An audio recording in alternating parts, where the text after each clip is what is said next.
अरे सेजल, संगीता तुम्हारे पास आई है क्या? नहीं, संगीता तो मेरे पास नहीं आई है। लेकिन क्या बात है जीजा जी, क्या संगीता घर पर नहीं है? नहीं, वो और पिंकी कल रात से ही घर से गायब है। अच्छा, कहाँ गए होंगे दोनों? घर में सब ठीक तो है ना? हाँ, सब ठीक है, तुम फिक्र मत करो। संगीता अपनी बहन सेजल के घर पर भी नहीं थी। अशोक अपने सभी रिश्तेदारों को बारी बारी से फोन करके संगीता के बारे में पूछ रहा था, लेकिन संगीता कहीं नहीं मिली। दरअसल संगीता अपने पति अशोक और सास विमला के जुल्मों से तंग आकर घर से भाग गई थी। एक दिन पहले की ही बात है। अरे करम चली, तूने अभी तक घर में पोछा नहीं लगाया, दिन के 10 बज चुके हैं।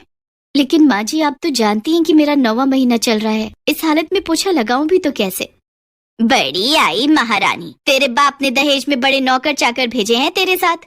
सुन, पहली बार तो तूने बेटी जना था, लेकिन इस बार मुझे बेटा ही चाहिए, नहीं तो अपने मायके चली जाना, समझी? शाम को जब अशोक ऑफिस से घर आया तो विमला ने नमक मिर्च लगाकर संगीता की खूब शिकायत की। संगीता, तेरी इतनी मजाल, तूने मेरी माँ के साथ बदतमीजी की, अभी मजा चखाता हूँ तुझे। अशोक ने मोटे डंडे से संगीता की खूब पिटाई की। बेचारी संगीता रोती रही, लेकिन ना तो विमला को उस पर दया आई और ना ही अशोक को। ये पहली बार नहीं हो रहा था, संगीता के साथ आए दिन यही होता था। पिटाई के बाद पिंकी रोती हुई संगीता के पास आई। माँ, पापा बहुत गंदे हैं, मैं पापा से कभी बात नहीं करूंगी।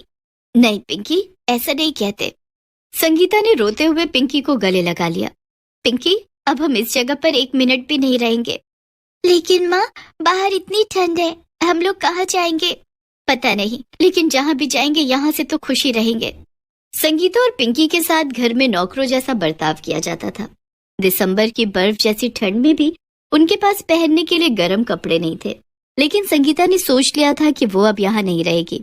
उस रात जब अशोक और विमला खाना खाकर सो गए, तब संगीता पिंकी को लेकर घर से भाग गई। वो दोनों पैदल चलते हुए रेलवे स्टेशन आ गए। दूसरी सुबह न जाने कहाँ चली गई दोनों।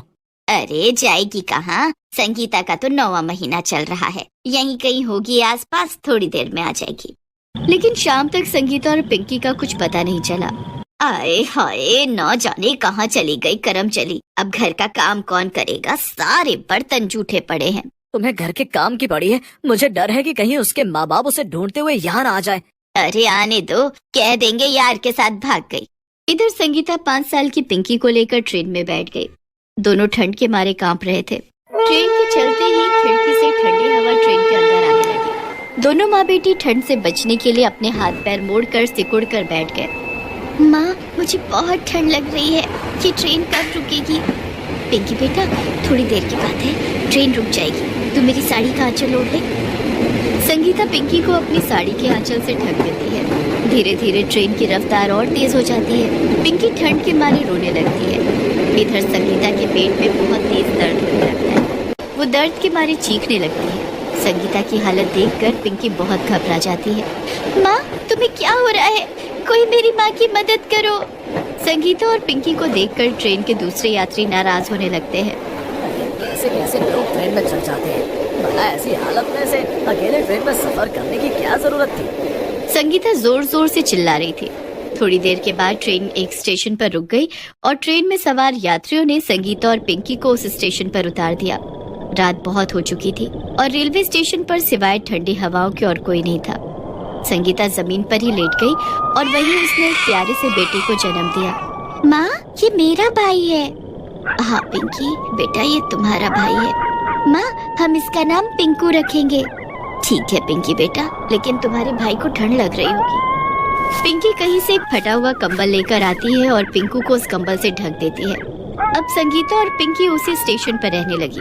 दिसंबर की सर्दी में खुले आसमान के नीचे रातें बिताना संगीता और पिंकी के लिए बहुत मुश्किल था, लेकिन पिंकू की नन्ही सी मुस्कुराहट देखकर दोनों माँ बेटी अपनी तकलीफें भूल जाती। पिंकी अपने भाई पिंकू का ख्याल रखती और संगीता उस स्टेशन से गुजरने वाली ट्रेन पर चढ़कर भीख मांगा करती। संगीता के पास गाना गाने का हुनर था। वो अपनी मीठी आवाज में गाना गाकर लोगों से भीख मांगती। तुम ही हो माता, तुम ही पिता हो, तुम ही हो बंधु सखा, तुम ही हो। उसकी मधुर आवाज सुनकर कोई उसे पैसे देता तो कोई कुछ गर्म कपड़े। एक दिन संगीता ट्रेन में गाना गाकर भीख मांग रही थी, तभी वहाँ पिंकी आ गई। अरे पिंकी, तू यहाँ क्यों आ गई? पिंकू को अकेला क्यों छोड़ दिया? माँ, पिंकू की सांसें बहुत तेज चल रही है, लगता है उसकी तबीयत खराब हो गई है, तुम जल्दी चलो। संगीता दौड़कर पिंकू के पास जाती है। पिंकू की हालत बहुत खराब थी। उसकी हालत देखकर संगीता बहुत घबरा जाती है। माँ, इसे डॉक्टर के पास ले चलो। संगीता पिंकू को लेकर डॉक्टर के पास जाती है। ठंड के कारण इसे निमोनिया हो गया है, इसे अभी एडमिट करना पड़ेगा। अगर सही समय पर इसका इलाज नहीं किया गया तो इसकी जान भी जा सकती है। डॉक्टर साहब, आप मेरे बच्चे को बचा लीजिए, मैं पैसों का इंतजाम करती हूँ। डॉक्टर पिंकू को अस्पताल में एडमिट कर लेता है और उसका इलाज शुरू कर देता है। उधर संगीता और पिंकी दोनों ट्रेन में गाना गाकर भीख मांगने लगे। दोनों के पास भले ही खुद पहनने के लिए गर्म कपड़े नहीं थे और ना ही पैरों में चप्पल, लेकिन पिंकू की जान बचाने के लिए दोनों ने अपनी जान की परवाह नहीं की। माँ, हमारे पास कुछ पैसे इकट्ठे हो गए हैं, चलो डॉक्टर अंकल को दे देते हैं, इन पैसों से हमारे पिंकू की जान बच जाएगी। हाँ पिंकी, जल्दी चल, हमें देर नहीं करनी चाहिए। संगीता और पिंकी अस्पताल जाकर डॉक्टर को पैसे देते हैं। आपका बेटा अब खतरे से बाहर है, मैंने कुछ दवाइयाँ लिखी हैं, उसे समय समय पर खिलाते रहना और हाँ, उसे ठंड से बचा कर रखना। पिंकू को अस्पताल से छुट्टी मिल जाती है। संगीता और पिंकी पिंकू को लेकर रेलवे स्टेशन आ जाते हैं। माँ, हम पिंकू को ठंड से कैसे बचाएंगे? हमारे पास तो रहने के लिए घर भी नहीं है और ना ही पिंकू को पहनाने के लिए स्वेटर। रेलवे स्टेशन पर तो कितनी ठंड लगती है, हमारे पिंकू को फिर कुछ हो गया तो हम क्या करेंगे? नहीं पिंकी, हमारे पिंकू को कुछ नहीं होगा, मैं कुछ इंतजाम करती हूँ। संगीता और पिंकी रेलवे स्टेशन के एक कोने में बैठकर बात कर रहे थे कि तभी एक ट्रेन स्टेशन से खुलने वाली थी कि अचानक वो ट्रेन रुक गई और वहाँ पर लोगों की भीड़ लग गई। माँ देखो, वहाँ कितनी भीड़ लगी है, ना जाने क्या हुआ होगा। माँ, तुम पिंकू के पास यहीं बैठो, मैं देख कर आती हूँ। पिंकी ने वहाँ जाकर देखा तो एक आदमी घायल हालत में बेहोश पड़ा था और उसके आसपास खड़े लोग आपस में बातें कर रहे थे। अरे भाई, इसे तो जल्दी अस्पताल लेकर जाना पड़ेगा, इसका तो एक पैर ही कट गया है। अरे वो तो अच्छा हुआ कि मैंने ट्रेन की चेन खींच दी, नहीं तो आज इसकी जान ही चली जाती।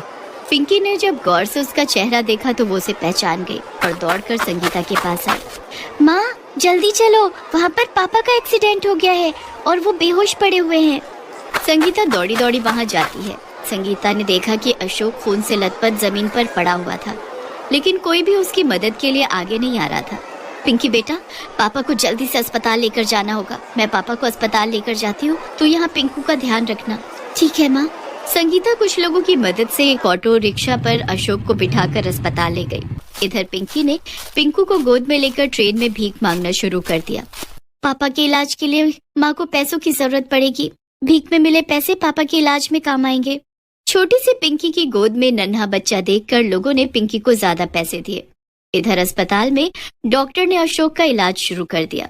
इनका एक पैर कट गया है, ये अब जिंदगी भर अपाहिज रहेंगे। संगीता रोते हुए डॉक्टर से बोली, डॉक्टर साहब, क्या इनका पैर किसी तरह ठीक नहीं हो सकता? इन्हें आर्टिफिशियल पैर लगाया जा सकता है जिसके सहारे ये चल पाएंगे, लेकिन उसमें बहुत पैसे खर्च हो जाएंगे। डॉक्टर साहब, आप आर्टिफिशियल पैर लगा दीजिए, लेकिन मेरे पति के पैरों को ठीक कर दीजिए, मैं पैसों का इंतजाम करती हूँ। डॉक्टर संगीता को देखकर समझ गया था कि इसकी आर्थिक स्थिति बहुत खराब है। डॉक्टर को संगीता पर दया आ गई और उसने संगीता से कहा, बहन, तुम्हें पैसों के लिए परेशान होने की कोई जरूरत नहीं है, मैं तुम्हारे पति के इलाज के लिए तुमसे कोई पैसा नहीं लूंगा। आपका बहुत बहुत धन्यवाद डॉक्टर साहब। डॉक्टर ने अशोक का इलाज करके उसे आर्टिफिशियल पैर लगा दिया। थोड़ी देर के बाद अशोक को होश आ गया। जब उसने अपनी आंखें खोली तो सामने संगीता खड़ी थी। संगीता, तुम? संगीता ने अशोक को सारी बातें बताई कि कैसे उसका ट्रेन से एक्सीडेंट हो गया और उसका एक पैर कट चुका है। ये सुनकर अशोक जोर जोर से रोने लगा। संगीता, मुझे माफ कर दो, भगवान ने मुझे मेरे बुरे कर्मों की सजा दे दी है। ऐसा मत बोलिए पिंकी के पापा। पिंकी कहाँ है? और तुम तो गर्भवती थी ना, कहाँ है मेरा बच्चा? संगीता और अशोक बातें कर रहे थे, तभी गोद में पिंकू को लेकर पिंकी वहाँ आ जाती है। पिंकू और पिंकी को एक साथ देखकर अशोक बहुत खुश हो जाता है। संगीता, हम सब घर चलेंगे और एक साथ रहेंगे, अब मैं तुम्हारे ऊपर कोई जुल्म नहीं करूँगा।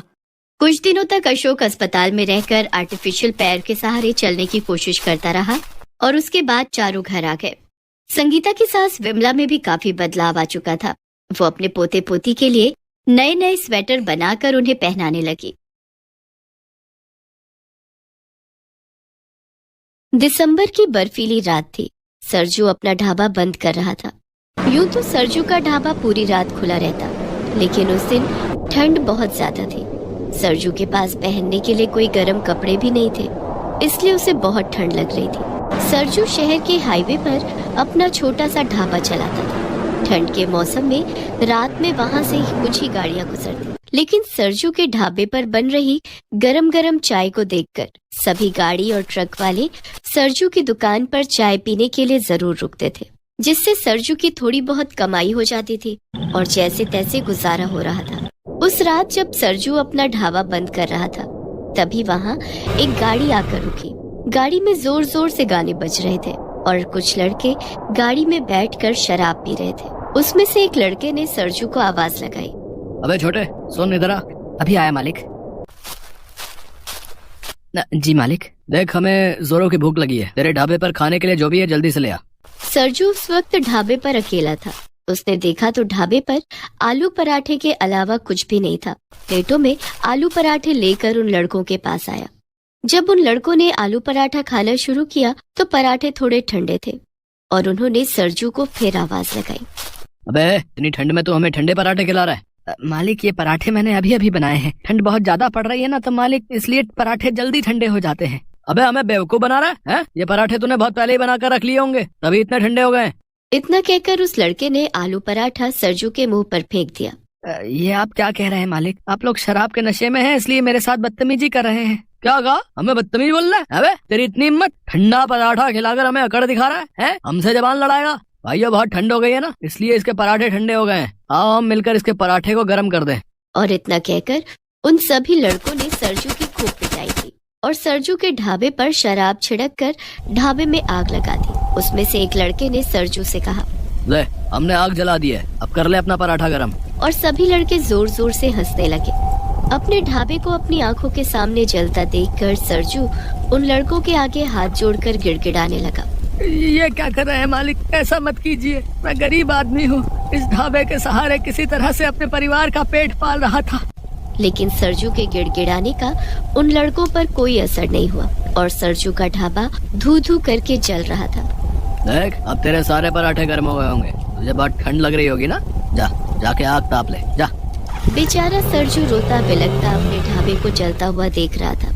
कुछ ही देर में ढाबा पूरी तरह से जल चुका था। सरजू रोता हुआ अपनी टूटी फूटी झोपड़ी में आ गया। वहाँ उसके 2 बच्चे बंटी और रिंकी फटी हुई चादर में सो रहे थे। सरजू को देखकर उसकी पत्नी निर्मला ने कहा, क्या बात है रिंकी के बाबा, आज आप जल्दी आ गए? आज रात ढाबे पर कोई ग्राहक नहीं आए क्या? निर्मला की बात सुनकर सरजू फूट फूट कर रोने लगा और रोते हुए बोला, अब हमारे ढाबे पर कोई ग्राहक नहीं आएगा। आप ऐसा क्यों कह रहे हैं? हमारे ढाबे पर ग्राहक क्यों नहीं आएगा भला? हमारा ढाबा तो रात भर खुला रहता है और वहाँ मुसाफिरों को गरम गरम चाय मिल जाती है।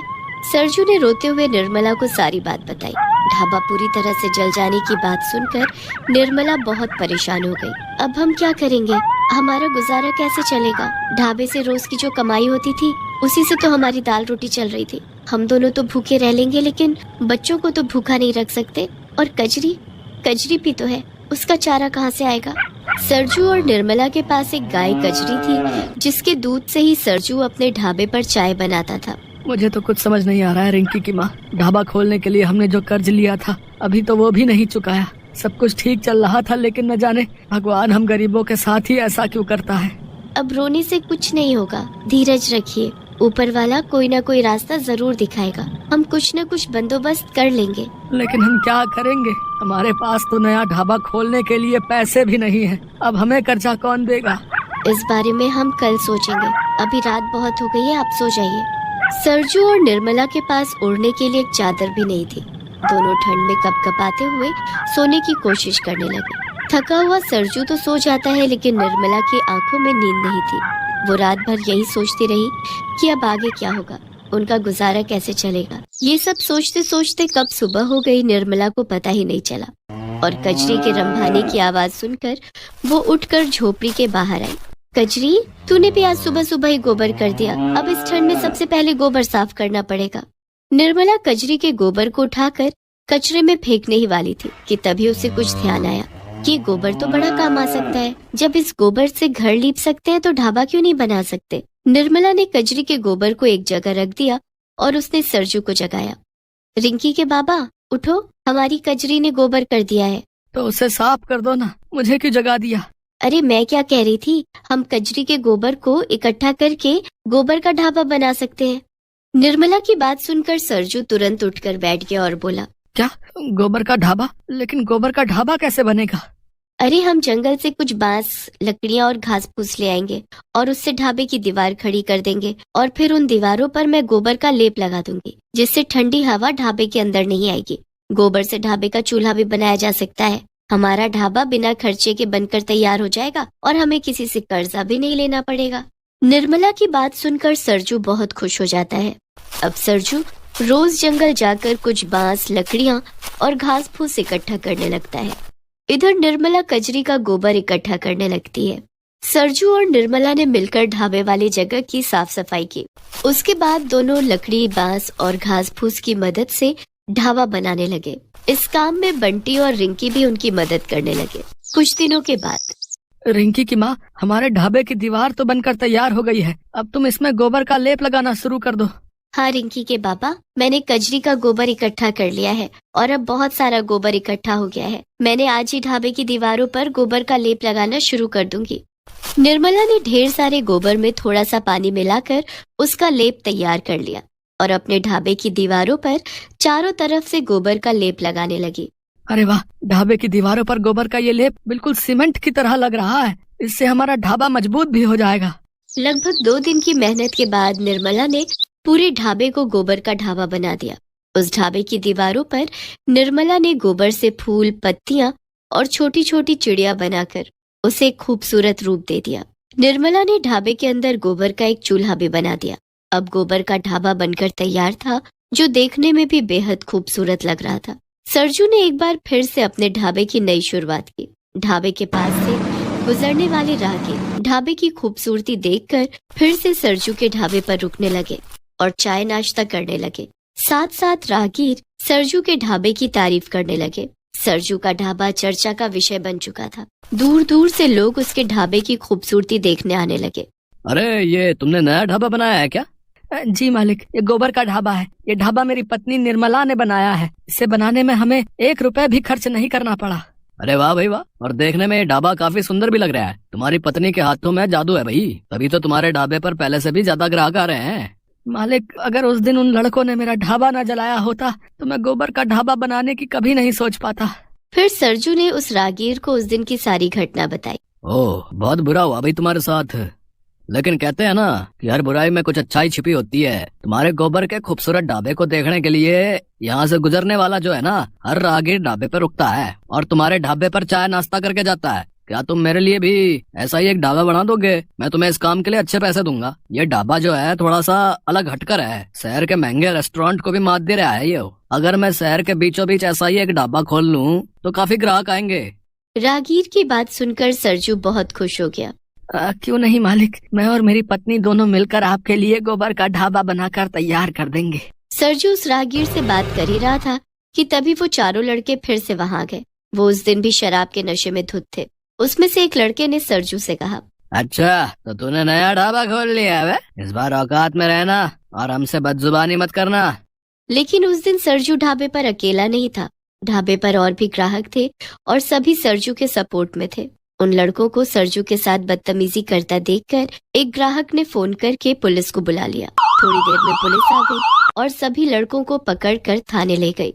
आप सभी लोगों का बहुत बहुत धन्यवाद। आप लोगों की वजह से आज मेरा ढाबा बच गया, नहीं तो न जाने वो लोग आज क्या करते। अरे सरजू, तू चिंता क्यों करता है? हम है ना भाई, तू बेखौफ होकर अपना ढाबा चला। अब सरजू के ढाबे पर दिन रात रौनक रहती।